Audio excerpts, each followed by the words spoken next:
tell us about the use of data for development in Kenya and UNDP's involvement in support of the government?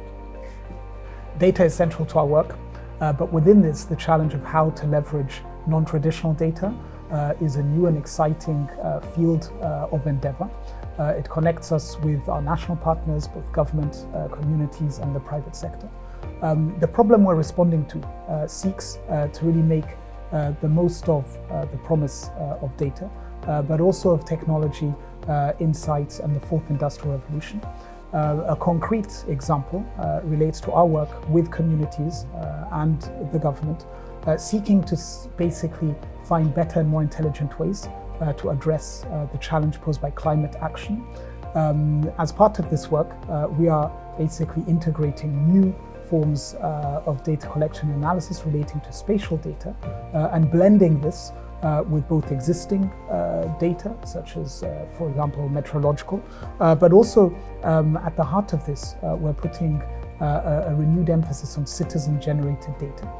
As a whole, this is enabling us to come up with more agile, flexible, and impactful solutions through which, using the case of water governance, we are able to give advice that sees communities at risk of being left behind, integrating into planning, but also through data to measure the return on investment and in so doing promote public sector. I understand meteorological data, I understand spatial data, but what's an example of citizen-generated data in this case? Citizen engagement, fundamentally, it's about having ordinary people around the table in the design, in the planning, and in the evaluation of what has been done, and more importantly, giving them access to this data.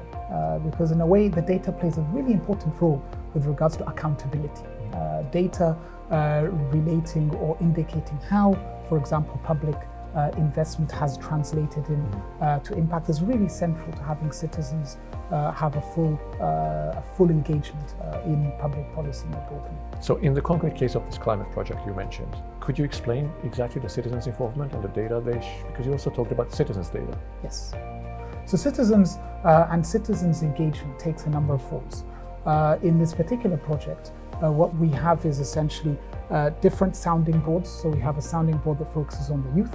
We have a sounding board that focuses on community members. And the idea is when we're talking about the mapping, for example, of water resources and public investments that would go to digging new boreholes or applying new technologies to water conservation, we basically have the voices, views, and aspirations of citizens captured into how basically at the end we present basically advice to government on how to do things differently.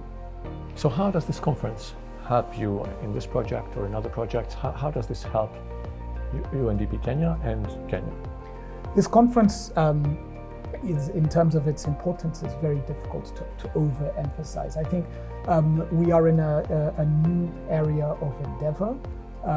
This conference has enabled, I know a number of participants, myself included, to go out and see what others are doing, to connect dots, to share also our experiences, and in so doing to enrich the dialogue around data and its use for development. I think it is clear to all that challenges around data constitute one of the main threats to the realization of the Sustainable Development Goals. We are not going to improve our chances of meeting the Sustainable Development Goals if we don't deal with chronic challenges we see around data. That means basically it's supply-related challenges, but also sharing. And this conversation in this conference is a really great example of how we can walk the talk. Is there one particular idea that you picked up, or one of your colleagues who's here with you from Kenya that has picked up that you could talk about? So the use of non-traditional data and how this can influence and enrich decision-making is one of the areas that I've picked up a lot of really interesting insights. I know we have colleagues from multilateral development institutions who have made really important and impressive progress.